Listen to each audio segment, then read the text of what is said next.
یہ اس لیے کہ تم سے بخل کرتے ہیں، پھر جب ڈر کا وقت آئے تو تم ان کو دیکھو کہ تمہاری طرف دیکھ رہے ہیں اور ان کی آنکھیں اسی طرح پھر رہی ہیں جیسے کسی کو موت سے غشی آ رہی ہو۔ پھر جب خوف جاتا رہے تو تیز تیز زبانوں کے ساتھ تمہارے بارے میں باتیں کریں اور مال میں بخل کریں۔ یہ لوگ حقیقت میں ایمان لائے ہی نہ تھے، تو اللہ نے ان کے اعمال برباد کر دیے، اور یہ اللہ کو آسان تھا۔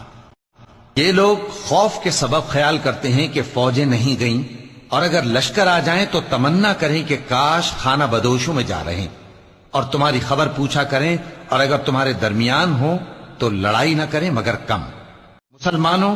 تم کو اللہ کے رسول کی پیروی کرنی بہتر ہے، یعنی ہر اس شخص کو جسے اللہ سے ملنے اور روز قیامت کے آنے کی امید ہو،